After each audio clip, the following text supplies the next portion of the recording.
There's a message sitting on your phone right now. It's been there for 4 days. You don't hate this person. That's the strange part. On paper, nothing even happened. But every time your thumb hovers over the reply box, something in you goes heavy. So you put the phone down. Again. And then one night, without ever really deciding to, you decide. No fight, no announcement, no goodbye. You mute the chat, you archive it. Maybe you delete the number for good. And you go quiet. Not just on them, on everyone. It's not the first time either. There was the friend group you slipped out of. The person you used to talk to every day who now knows nothing about your life. People have their words for it. You disappeared. You've changed. You cut people off like it's nothing. And late at night, you wonder about it too. Why did I do this? Why does leaving feel easier than one more conversation? If that's you, if you've ever ended things with silence instead of a sentence, then you, my friend, are today's case. Let's open the file. Here's the label the world hands you for this. Cold, heartless, dramatic. You throw people away, the one who ghosts, the one who can't keep anyone. And after enough people say it, you start to carry it. You start to believe there's a missing piece in you, some warmth everyone else got that you didn't. So let me say this clearly, because it's the whole case.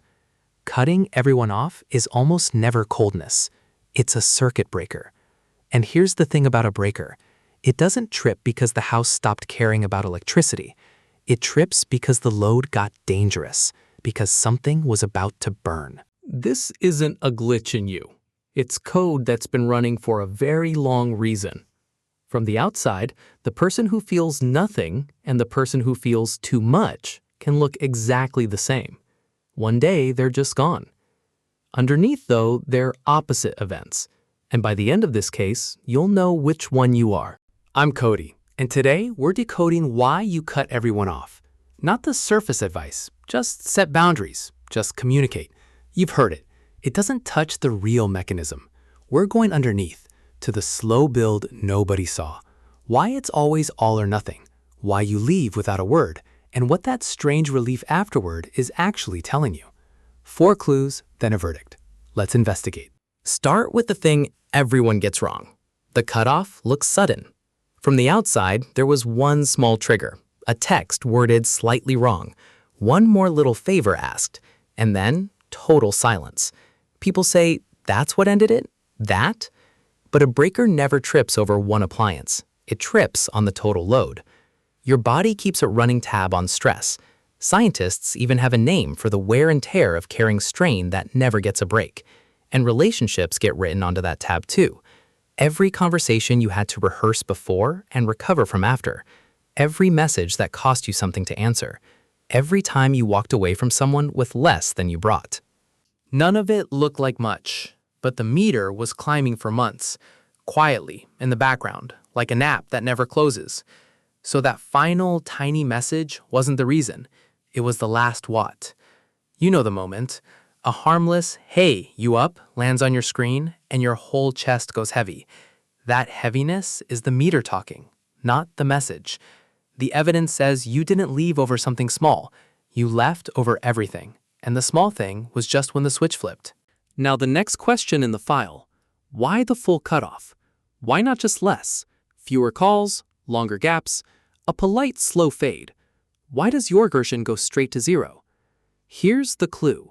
For you, half contact doesn't lower the load, it keeps the wound open. When closeness has been costing too much for too long, your mind doesn't dim the connection like a light on a dial, it shuts the whole system down. Researchers who study how we bond see this move again and again in people who learned that reaching out has a price. Think of a security system. When it decides something's unsafe, it doesn't turn the alarm down a notch, it revokes access. Because your system knows something through. A door left slightly open still lets the cold in. Maybe you've tested this. You tried being just a little less available once. But every notification reopened the whole thing. Every reply pulled you back into the current you were trying to step out of. The only setting that ever brought real quiet was 0. That's not you being extreme. That's a system that has learned, the hard way, that for certain doors, closed is the only version of safe. And now the part that gets you called cruel. You leave silently. No warning, no explanation. Gone. Here's what's actually in the file. A goodbye isn't an ending. A goodbye is a negotiation.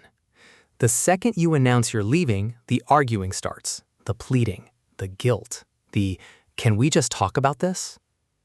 And some part of you knows from experience that if you stand in that conversation, you might get talked right back into the thing that was draining you. If you saw our last case about people who go quiet when they're hurt, you already know what happens inside you during a confrontation. The system floods. The alarm takes the wheel. Words become the hardest thing in the world. So your wiring picks the exit that doesn't need words. It's a fire door, and nobody stands in a burning building explaining the fire. You take the door. You've probably even drafted the message, written it out, 3 honest, careful paragraphs, and never sent it, because explaining the exhaustion felt like stepping right back into it. So the silence isn't contempt. It's the only exit your system trusted to actually stay an exit.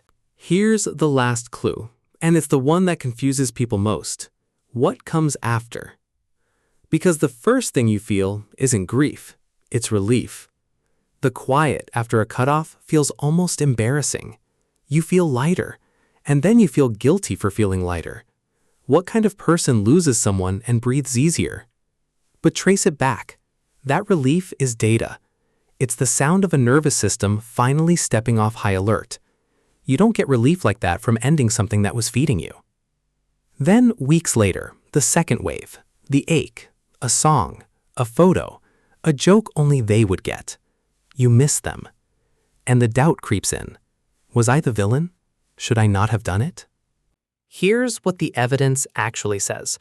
Bonds don't delete. They fade slowly, sometimes over years, even the ones that were hurting you. Missing someone is not proof you were wrong to leave.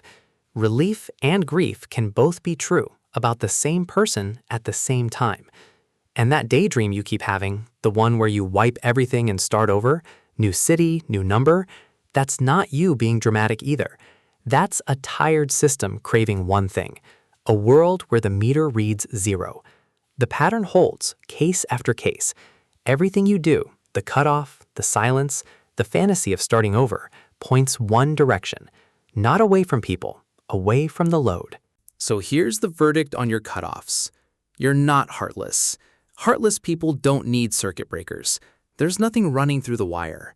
Your breaker trips because you carry real current, because you show up all the way, feel all the way, give all the way, until the load crosses a line your body refuses to let you ignore. Every cutoff in your history was a protection, not a cruelty, a system guarding someone it decided was worth guarding. That someone is you. And some of those doors deserve to close. Walking away from what was draining you may be the healthiest thing you've ever done. You don't owe anyone a reopening. But now that you can see the wiring, you get a new option, one the breaker never told you about. You're allowed to turn down one room without cutting power to the whole house. A smaller switch. More distance, fewer replies, a weekend offline, before the total shutdown becomes the only move left. Not because your way is wrong, because you deserve more than one tool. You were never cold. You're someone whose connections run at full voltage, and your system loves you enough to pull the switch before you burn. So let me leave you with a question for the comments. That explanation text you never sent. What would it have said? Write a line of it below. Someone who got cut off and never understood why might find their answer there. And if you saw yourself in this file, the meter, the fire door, the guilty relief, there are more patterns just like it waiting to be decoded. Subscribe and we'll crack the next case together. Case closed. For now, I'm Cody.